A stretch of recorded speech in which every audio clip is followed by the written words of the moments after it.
하나님 말씀 같이 보시겠습니다. 먼저 창세기 2장 18절입니다. 창세기 2장 18절 말씀 한 목소리로 봉독하시겠습니다. 여호와 하나님이 이르시되 사람이 혼자 사는 것이 좋지 아니하니 내가 그를 위하여 돕는 배필을 지으리라 하시니라. 아멘. 사도행전 10장입니다. 사도행전 10장 1절에서 16절 말씀까지 사도행전 10장 1절에서 16절 말씀까지 한 절 한 절 교독하시겠습니다. 가이사랴에 고넬료라 하는 사람이 있으니 이달리아 부대라 하는 군대의 백부장이라.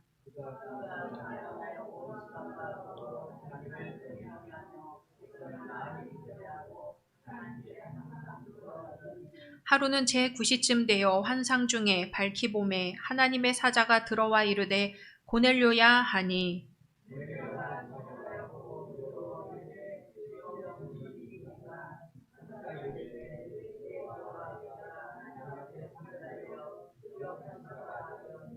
내가 지금 사람들을 욥바에 보내어 베드로라 하는 시몬을 청하라.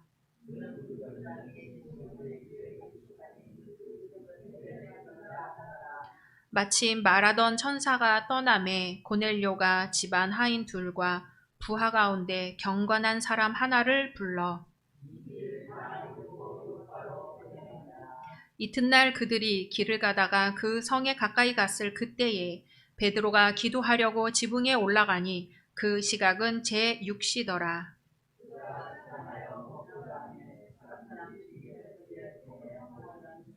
하늘이 열리며 한 그릇이 내려오는 것을 보니 큰 보자기 같고 내 귀를 메어 땅에 드리웠더라.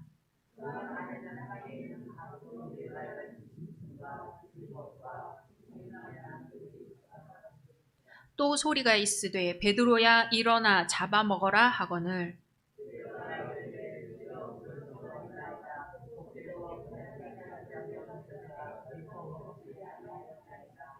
또 두 번째 소리가 있으되 하나님께서 깨끗하게 하신 것을 내가 속되다 하지 말라 하더라. 이런 일이 3번 있은 후 그 그릇이 곧 하늘로 올려져 가니라. 아멘. 마지막 누가복음 10장입니다.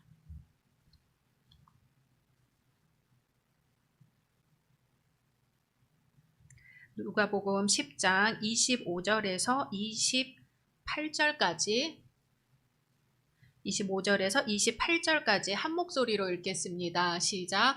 어떤 율법 교사가 일어나 예수를 시험하여 이르되 선생님, 내가 무엇을 하여야 영생을 얻으리이까? 예수께서 이르시되 율법에 무엇이라 기록되었으며 내가 어떻게 읽느냐? 대답하여 이르되 내 마음을 다하며 목숨을 다하며 힘을 다하며 뜻을 다하여 주 너의 하나님을 사랑하고 또한 내 이웃을 내 자신같이 사랑하라 하였나이다. 예수께서 이르시되 내 대답이 옳도다. 이를 행하라. 그러면 살리라 하시니. 아멘. 오늘 이렇게 함께 예배드리시는 모든 분들을 주님의 이름으로 환영하고 축복합니다.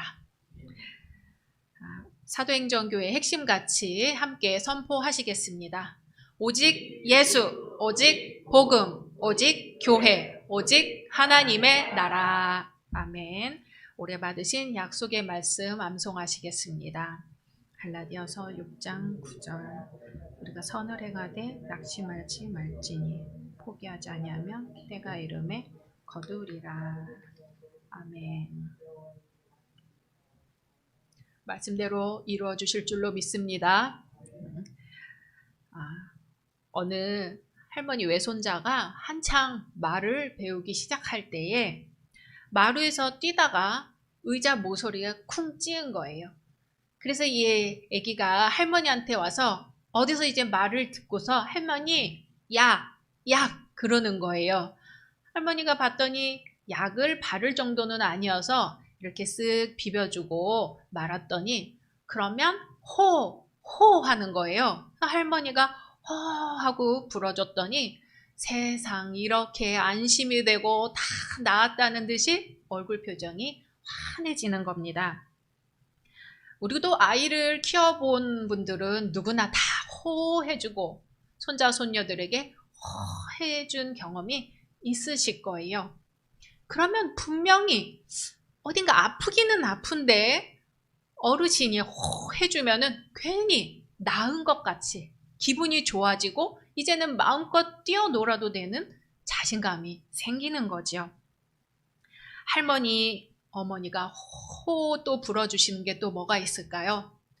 명절에 사촌들끼리 만나면 여지없이 옛날 시골에서는 불을 피워서 놀았습니다. 불을 피워놓고 감자도 집어넣고 고구마도 집어넣고 그 뜨거운 것이 익으면은 어른들이 나뭇가지로 살살 꺼내줘서 그것을 또한 호 불어가면서 애들 입에 하나씩 하나씩 넣어주셨던 기억이 납니다. 또 호 이렇게 입김을 불어주는 건 뭐가 있을까요? 국이나 찌개가 뜨거울 때 그것을 한술 떠서 호 불어서 뜨겁지 않게 입이 데이지 않게 아이 입에 넣어주는 거죠. 이렇게 어른들이 호 했던 것은 어른들의 입김이 이 집안에 서려서 사랑을 만들어 놨던 것 같아요. 그 집안에 호 하는 입김이 있는가? 그것은 그 집안이 여전히 살아있다는 뜻이고 생기가 있다는 뜻이고 그 사랑을 받고 아이들이 자라나는 힘이 되었던 것 같습니다. 성경에서는 누가 호 하셨을까요? 우리 하나님이 사람을 만드시고는 그 코에 생기를 불어 넣으시기 위해서 호 하셨습니다. 그래서 사람이 움직이지 못하던 그 사람이 생명이 된지라 하고 말씀에 되어 있어요. 살아 움직이는 생명의 존재가 되었다는 뜻이죠. 하나님은 그렇게 우리 인간들에게 지금도 우리가 숨을 쉬고 있어요. 우리가 숨을 쉬고 있다는 건 우리가 잘 있는지, 우리의 마음은 안녕한지, 우리의 삶은 평안한지 하나님이 보시며 지금도 호 하고 우리의 코에 생명의 숨결을 불어넣어주고 계시는 겁니다. 그런 하나님이 이렇게 사람을 만들고 보셨더니 사람이 혼자 있는 것이 보기가 좋지 않구나. 그래서 뭐라고 하시냐면 우리 창세기 2장 18절 아까 읽었던 거 함께 다시 한번 읽어보겠습니다. 시작. 여호와 하나님이 이르시되 사람이 혼자 사는 것이 좋지 아니하니 내가 그를 위하여 돕는 배필을 지으리라 하시니라. 아멘. 하나님이 사람이 혼자 있는 걸 보시고 돕는 배필을 지어주셨어요. 여기서 오늘 말씀의 제목인 에제르에 해당하는 말이 바로 돕는 배필입니다. 이 에제르라는 단어는 에벤에셀이라고 들어보셨죠? 에벤에셀에 나오는 말로 잘 알려져 있습니다. 사무엘상 7장 12절에 뭐라고 나왔냐면 우리 함께 또 읽어보실까요? 시작. 사무엘이 돌을 취하여 미스바와 센 사이에 세워 이르되 여호와께서 여기까지 우리를 도우셨다 하고 그 이름을 에벤에셀이라 하니라. 아멘. 에벤에셀 하나님. 에벤은 돌이란 뜻이고 에셀은 도움이란 뜻이에요. 그래서 에벤에셀은 도움의 돌. 또 시편 30편 10절에 이 돕다라는 말이 어떻게 나왔는지 볼까요? 시작. 여호와여 들으시고 내게 은혜를 베푸소서. 여호와여 나를 돕는 자가 되소서 하였나이다. 아멘. 다윗은 하나님께 돕는 자 바로 에제르가 되어달라고 기도를 드렸습니다. 오늘 본문인 창세기 2장 18절에는 그냥 에제르를 지으리라 하고 되어 있어요. 우리말로 돕는 배필이라고 번역되어 있기 때문에 우리말로 배필은 뭐예요? 부부로서의 짝을 배필이라고 하지요. 그래서 돕는 배필 하면 여성을 떠올리게 되고 이 에젤이라는 낱말의 성이 히브리어로 남성 명사인 것을 생각해 볼 때 그냥 우리는 돕는 자라고 생각을 하면 됩니다. 사무엘을 도우신 분이 하나님이시죠? 하나님의 도움이 없었다면 사무엘은 블레셋을 무찌를 수가 없었을 것입니다. 하나님께서 아담에게 이 엣제리를 지어주시겠다고 했을 때는 하나님이 사무엘을 도와주신 것처럼 하나님이 다윗을 도와주신 것처럼 그 돕는 자를 붙여주시겠다는 거죠. 아프간에서는 지금 탈레반을 피하려고 많은 사람들이 절규하고 있습니다. 시민들은 카불 공항에 몰려가 제발 우리를 버리지 말아달라고 외치고 있습니다. 그리고 아기라도 대피시키기 위해 우리가 뉴스에서 보셨을 거예요. 철조망 너머로 엄마 아빠가 아기를 던졌어요. 거기서 살아남은 아기들도 있었지만 철조망에 걸려서 끝내 건너가지 못한 아기들도 있습니다. 소식에 의하면 그것을 본 많은 장병들과 사람들이 그날 밤에 울지 않은 사람이 없었다고 합니다. 며칠 동안 이 아기들 생각이 머릿속에서 떠나지 않는 거예요. 생명의 위협을 받는 이 상황에서 중요한 건 이 엄마 아빠가 아기하고 같이 살 수 있느냐가 중요한 게 아니라 너만은 살아다오. 제발 너의 목숨만은 붙어 있어다오 하는 것이 이 부모님들의 간절한 소망이었을 것입니다. 하나님은 구약시대부터 과부와 고아와 나그네를 영접하라, 환대하라고 말씀하셨지요.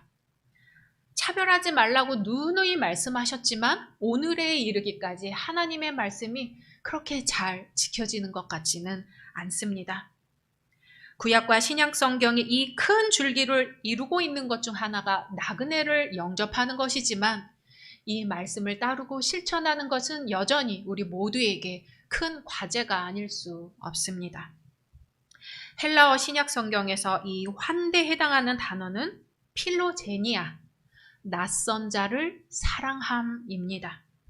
그러니까 환대는 내가 환대하고 싶은 사람을 환대하는 것이 아니라 낯선 자를 환대하는 것이 바로 환대라는 거예요.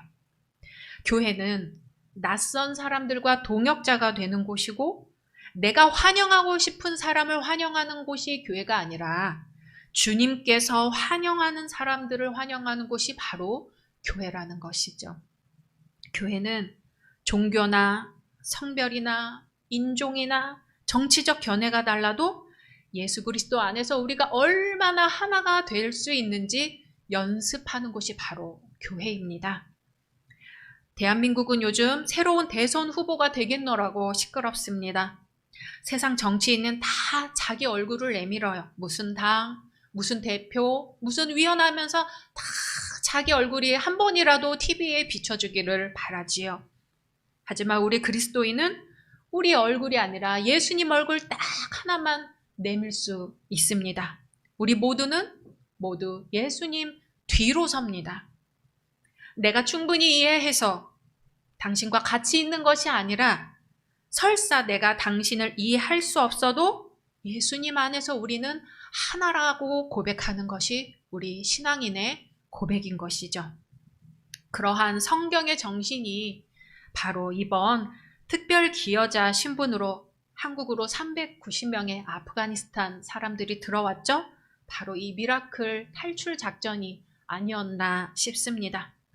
그중 절반 가까이가 18세 이하 미성년자이고 또 그중에 신생아가 한 달도 안 된 신생아가 3명이 있었습니다. 대한민국은 이제 선진국의 반열에 들어서게 되었고 선진국다운 시민의식이 있는지 전 세계의 사람들이 대한민국을 집중해서 보고 있습니다. 노벨 문학상을 수상한 펄벅 여사가요, 1960년대에 한국을 방문했다고 합니다. 한국을 방문해서 2가지 큰 감동을 받았다고 하는데요. 한 번은 경주의 시골에 갔어요. 시골 농부가 소 달구지에 볕단을 싣고 가면서 자기도 지게에 볕단을 지고 가는 거예요. 이 펄벅 여사 너무 놀랐어요. 아니 소달구지에다가 볕단을 다 올려놓으면 되지 왜 저 농부가 그거를 지고 가는가. 그래서 물었대요. 그랬더니 농부가 하는 말이 아니 이 소도 나랑 하루 종일 함께 일했는데 어떻게 그럴 수 있냐고. 그래서 토달구지도 짐을 싣고 가고 이 농부도 자기 지게에다가 볕단을 지고 함께 걸어가더라는 거죠. 훗날 펄벅은 내가 세상에서 본 가장 아름다운 장면이 바로 그 장면이었다고 합니다. 또 한 번은 이 펄벅이 우리에게 역시 익숙한 장면이에요.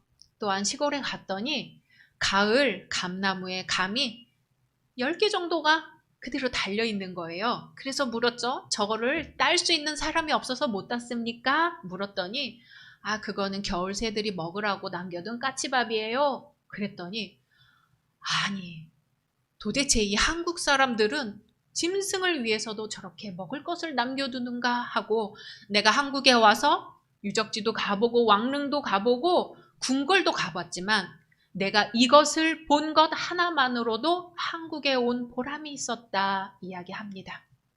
그래서 뭐라고 하냐면 이런 말을 남겼어요. 문명의 척도는 그 사회가 힘없는 그 사회의 구성원들을 대하는 방법에 달려있다. 이런 말을 남겼습니다. 저는 이 말을 이렇게 바꿔보고 싶어요. 선진국의 척도는 그 나라가 힘없는 인류를 어떻게 대하는가에 달려있다. 또 이렇게 바꿀 수 있습니다. 성도의 사명은 낯선 이를 어떻게 대하느냐에 달려있다. 하나님은 이미 수천 년 전부터 나그네를 영접하는 것에 대해서 강조하셨어요. 유대교 랍비인 아브라함 요수아 헷셀은 이렇게 말했어요. 내가 성경을 보니 가장 큰 계명은 내 이웃을 내 몸과 같이 사랑하라는 말인 줄 알았는데 성경을 보니 이 말은 한 군데에서만 나오고 30군데가 넘는 곳에서 낯선 자를 사랑하라는 말씀이 나온다 그런 거였어요.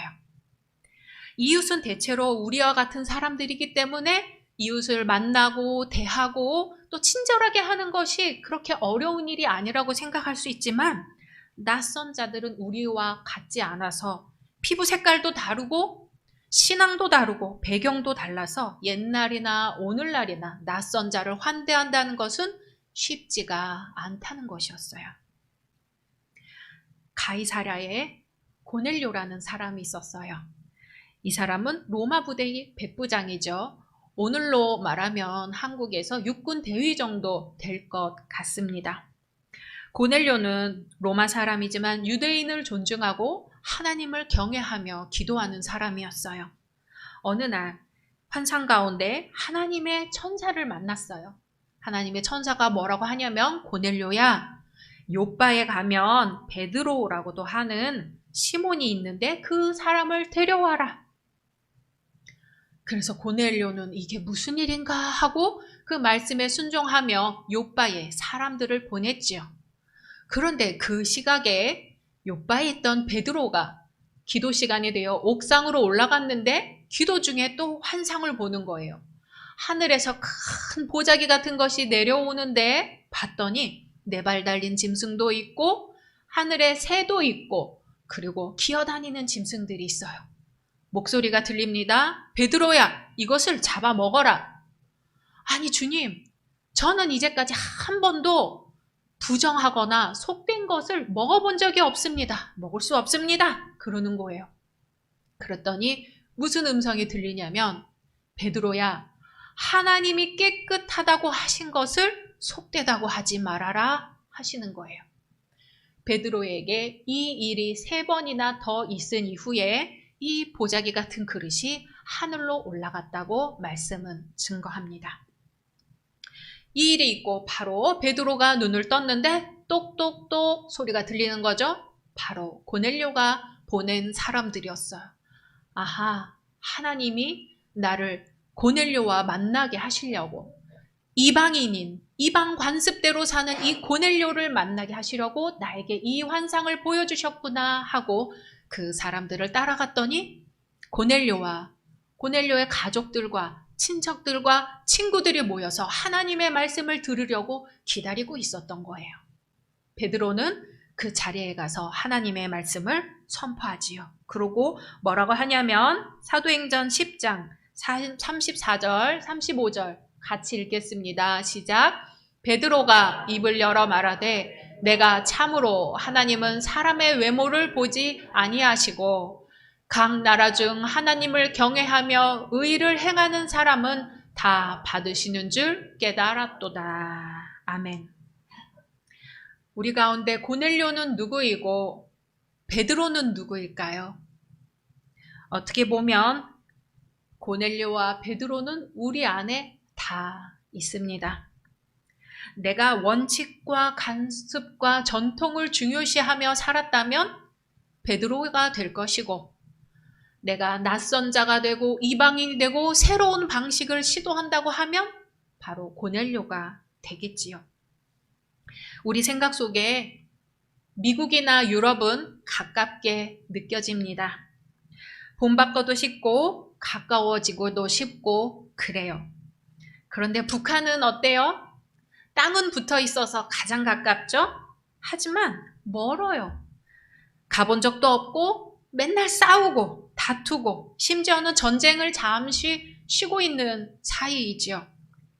오히려 남남이라면 기대치가 낮아서 조금만 잘해줘도 아유 고맙다 하면서 잘 지내기가 쉬운데, 가족과 한번 사이가 틀어지면 감정이 골이 깊어서 여간해서는 회복되는 게 쉽지가 않습니다. 유대인들에게는 사마리아 사람들이 그랬어요. 본래는 한 민족이었다가 남북으로 갈라졌다가 다른 민족하고 섞였다가 포로로 잡혀갔다가 돌아왔더니 남아있는 사람과 포로로 잡혔던 사람하고 계속 싸워서 여간 하나가 되기가 어려운 게 아니에요. 이때 율법교사가 예수님에게 찾아오는 거예요. 예수님, 어떻게 해야 영생을 얻을 수 있습니까? 옛날에 진시황도 영생하고 싶어서 불로초를 찾아다녔다고 하죠. 그처럼 예나 지금이나 사람은 오래 살고 싶어요.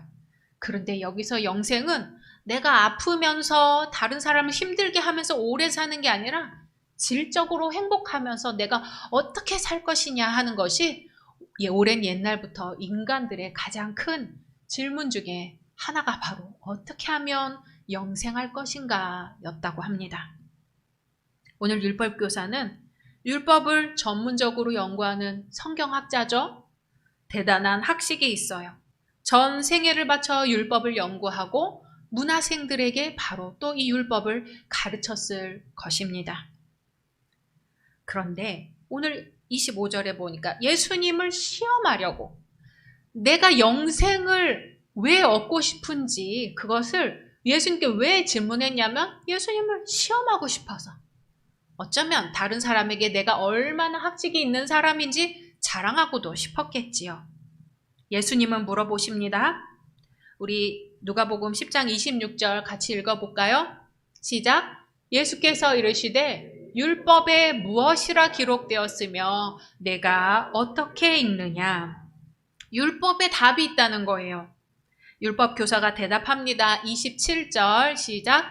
대답하여 이르되 내 마음을 다하며 목숨을 다하며 힘을 다하며 뜻을 다하여 주 너의 하나님을 사랑하고 또한 내 이웃을 내 자신같이 사랑하라 하였나이다. 아멘. 주님은 바로 하나님 사랑, 이웃 사랑이 바로 영생의 길이라고 말씀을 하셔요. 그럼 주님은 율법교사의 대답이 옳다고 이렇게 말씀을 하시고 나서 뭐라고 하시냐면 28절입니다. 시작.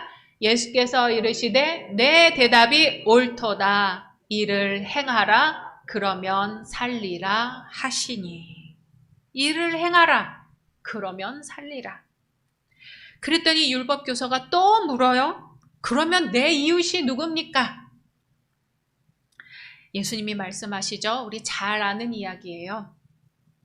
어떤 사람이 예루살렘에서 여리고로 내려가다가 강도를 만났어요. 자기가 가진 것을 뺏기기만 했으면 그나마 나았을 텐데 옷도 벗기고 때려서 거의 죽게 된 것을 버려두고 간 것이죠. 이 사람의 길가에서 옷도 벗겨진 채 상처를 입고 끙끙대고 있는데 바로 그 자리에 하나님의 말씀을 증거하고 하나님께 제사를 드리는 제사장이 지나가다 보고 아이, 얼른 지나가야지 하고 피해서 지나갔어요. 그리고 성전을 맡아서 관리한다는 레위인이 지나가다가 그 쓰러진 사람을 보았습니다. 아유, 부정하네. 얼른 지나가야지 하고 지나갔어요. 세 번째 누가 지나갔냐면 유대인들이 그렇게 싫어하는 사마리아 사람이 지나갑니다. 그런데 사마리아 사람은 불쌍히 여겼다 그래요. 말씀에 사마리아 사람은 그 사람을 보고 불쌍히 여겨 하고 되어 있어요. 그리고 그냥 지나치지 않고 가서 기름과 포도주로 상처에 붓고 싸매고 자기 짐승에 태워서 주막까지 데려가서 돌봐줍니다. 그리고 하루가 지나자 주막 주인에게 돈을 주는 거죠. 내가 일이 있어서 가봐야 되는데 이 사람을 좀 돌봐주십시오. 만약에 비용이 더 들면은 내가 다녀온 이후에 그 돈을 지불하겠습니다. 여러분, 예수님이 우리에게 물어보십니다. 누가복음 10장 36절, 37절 같이 읽어보겠습니다. 시작. 내 생각에는 이 세 사람 중에 누가 강도 만난 자의 이웃이 되겠느냐? 이르되 자비를 베푼 자니이다. 예수께서 이르시되 가서 너도 이와 같이 하라 하시니라. 아멘. 유대인들은 사마리아 사람을 아주 불결하고도 더러운 이방인이라고 취급을 했죠. 죄인 중에 죄인, 이방인의 고을에도 가지 말고 사마리아 사람의 고을에도 가지 말라고 유대인들은 가르쳤어요. 유대인들은 사마리아라는 말만 들어도 침을 뱉었고 사마리아인들도 유대 사람이 자기 땅을 밟고 지나가는 것을 못하게 했어요. 그런데 유대인과 사마리아 사람이 어떤 역사와 과정을 거쳐 이렇게 반복하게 되었는지는 예수님한테 중요하지가 않았습니다. 예수님은 뭐라고 하시냐면 사마리아 사람이 그 강도 만난 사람을 불쌍히 여겼다는 것에 주목하셔요. 불쌍히 여기는 마음은 인간의 가장 기본적인 마음이라고 합니다. 이 불쌍히 여기는 마음 때문에 사마리아 사람은 그 다치고 쓰러진 사람을 보고 그냥 지나치지 못했어요. 이 불쌍히 여기는 마음 때문에 죽어가는 사람이 살았습니다. 불쌍히 여기는 마음 때문에 인종, 국경, 민족 이 모든 감정을 뛰어넘어서 시간과 물질을 희생할 마음이 생겼던 것입니다. 불쌍히 여기는 마음은 바로 하나님의 마음, 예수님의 마음인 것을 믿습니다. 하나님이 나를 불쌍히 여기지 않으셨다면, 하나님이 우리를 불쌍히 여기지 않으셨다면 우리는 지금쯤 어떻게 되었을까요? 예수님은 병들고 신음하는 사람을 그냥 지나치지 않으셨습니다. 예수님은 지치고 피곤한 중에 사마리아 여인을 도우셨어요. 예수님은 배척을 받으시면서까지 걸어 사인을 도우셨습니다. 예수님은 사람들을 불쌍히 여기셔서 밤 늦도록 사람들을 고치시고 말씀을 전하셨습니다. 우리에게 죄가 있다면 그것은 바로 불쌍히 여기는 마음이 없는 것입니다. 우리가 바로 죽어가는 사람을 못 본 채 온갖 핑계를 대며 지나쳐가는 제사장, 바로 레위인인 것이죠. 하나님이 사람을 창조하시던 때로 돌아가 볼까요? 교회력으로는 바로 다음 주부터 창조절이 시작이 됩니다. 하나님이 사람을 지으셨습니다. 그리고 그 사람의 코에 호 하고 생기를 불어 넣어주셨어요. 그리고 지금도 우리를 눈에 눈동자와 같이 지켜보시며 마음에 상처를 입지는 않았는지, 몸에 아픈 곳은 없는지, 어디 불편한 일을 당한 것은 아닌지, 어디 도움이 필요한 것은 아닌지 보시며 지금도 우리 코에 호 하고 생기를 불어넣어주고 계십니다. 그리고 우리 인간을 창조하시고 보기에 좋았던 것 중에 심히 보기에 좋았더라 하시고도 보았더니 혼자 있는 거예요. 그래서 돕는 자, 에제르를 붙여주셨습니다.